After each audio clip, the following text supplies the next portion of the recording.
Ice! Hey, Ice! Do you need something? Yeah. Do you know any good hiding spots I can chill at?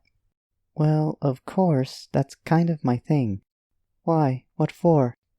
Oh, Storm has got this idea in their head about training me in self-control for some reason. For some reason?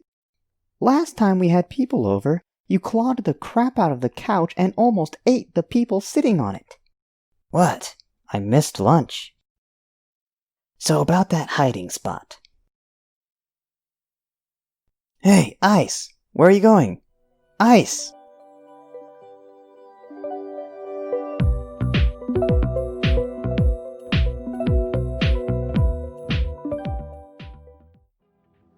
Hail and welcome to my channel. I am Terron, the Dark Beast, and this is the Theory of Spirit. In this series, I explain the Pantheon of universal God Archetypes that I made to organize the reoccurring themes and base elements of mythology. Last time, we examined the God of the Mind and their symbolic attributes. Today, we move to the God of Storm, who is another of the 3 god types that reside in the Sky Quadrant, and their group of archetypes covers Justice, Sight, and Warriors. Greetings to all. I am the God of Storm. However, before we get into my attributes, we need to explain why these archetypes fall into my domain. Yes, this one threw me for a loop. At first, I set this grouping up without even thinking. But when I actually stopped to think, I thought, why? What does stormy weather have to do with being a warrior, or having justice? The answer is that it has to do with the general depiction of all gods as a whole. Many mythologies depict the realm of the gods as being skyward, or some cosmic realm on a higher plane than the earth. And if sky is the realm of the gods, then what is lightning other than divine power? Now, all aspects of nature can be seen as divine will, but none so awe-inspiring or flashy as lightning, at least depending on your geography. And with that as our baseline, we shall now examine my attribute of justice. Now, justice is used in the broad sense of including the order and authority of law, lawmakers, law-keepers, and general rulers. As divine administrators of the universe, it is no stretch to see gods as a type of ruling class. As you can probably guess, this makes it quite tempting for a mortal ruler or government to equate divine authority to their own and abuse it.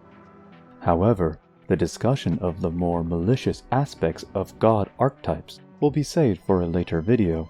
For now, we shall just look at the base aspects. And for that, we come to one of the most well-known goddesses of mythology, Zeus, who rules over the Olympian gods and wields lightning like a spear or javelin. His visual iconography is of great influence to the storm god archetype overall. But there is another god that has a much more powerful relation to justice. I present to you Themis, the Titan goddess of divine order in Greek mythology, her primary symbol being the scales of justice. She represents a fairness of judgment, as even the Olympians were subject to divine law. Modern applications of Themis are incorporated into Lady Justice, who more or less is the same symbol, only she adds the blindfold to directly depict impartiality. True justice judges everyone equally, regardless of status or lineage. For another depiction of ancient justice, we shall turn towards Egyptian mythology with Ma'at, the goddess of truth and divine order, most well known for her role in the weighing of the heart ceremony, whereby weighing one's heart on a scale against the feather of Ma'at, the truth of your virtue, or lack thereof, is revealed. She is also responsible for the entire workings of reality. If you let go of a ball, it drops. If you put wood onto a fire, it burns. The inherent rules and order of the universe are maintained by Ma'at. At first glance, justice may seem to indicate some ultimate morality, enforcing rules for the sake of rules, and in the most twisted sense, justice is mistaken for retribution. But in actuality, justice is simply about bringing an order to discord, and most importantly, keeping an impartial fairness in the authority of law. After all, many cultures have many different ideas of what right and wrong actually are, but the pursuit of order remains consistent. Just to make sure you guys know that we are covering all the bases, the storm god as the top dog is very common, yes, but not absolute. Having a sun god as the main god is also very regular and is something my video will cover. I know, you all want to see more of me, but fret not. Be patient and you shall be blessed with my presence in due time. Anyways, let's move on to my next attribute of sight. Again, this one is a very general divine ability possessed by most gods. Whenever someone wants to do a ritual, invoke a god, or call for aid in a time of need, there's a general understanding that the gods will be aware of this no matter where you are. As such, it was actually rather difficult to find specific examples, but I feel we found some good ones. One of which is Odin, king of the Aesir in Norse mythology. He has quite the arsenal of sight-related symbology. First are his ravens, who fly out every day to survey his kingdom and report back all that they saw. Then there's his eye, not the one that he still has, but the one he sacrificed to drink from Mimir's well. These waters contain cosmic knowledge, so by giving up his simplistic perception, he gained an even greater, more profound view of reality. And lastly, Odin wields a spear that never misses.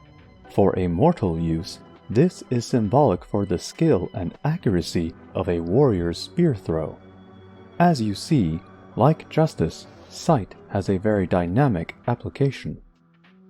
Now, you may notice that while we are on the attribute of sight, Odin displays many others like being a ruler, a warrior, and even has wisdom, which was an attribute of the god of the mind from the previous video.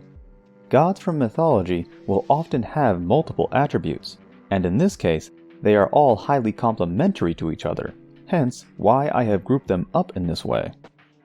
While Odin helped explore the meaning of sight, within the same pantheon is a much more direct and pure example. Heimdall, the watchman of the gods. He can see for hundreds of miles, and can hear grass growing in the meadows, or wool growing on sheep. As Heimdall demonstrates, the archetype of sight represents perception as a whole, hearing included, more so the clear awareness of how things are. And now we have the final section for today, my attribute of the warrior. Immediately, I must point out the difference between a warrior god and a war god. While they are almost always portrayed as hand-in-hand symbolically, it is in their fundamental behavior that they diverge. Yep, in our pantheon, I am the god of war. The ferocity, destruction, and aggression is my area of expertise. But there are certain refinements that I lack. And that's where the warrior comes in. Discipline, focus, and control. As an example of this split, I'd like to draw your attention to Durga, a warrior goddess or Devi in Hindu mythology. A warrior who rides a tiger into battle and slays armies of demons. But once particularly enraged, that anger manifested as Kali, a completely separate and unique Devi of death and destruction, among other things. Durga, still a force to be reckoned with, was much more controlled in her nature. Further emphasizing discipline is Hachiman, the Japanese god En, or kami of warriors. True to his popularity with samurai, he represents the focus of daily dedication to honing skill, the honorable conduct of a warrior, and their roles as protectors. My attribute of the warrior isn't restricted to fighting. Discipline is useful in many aspects of life.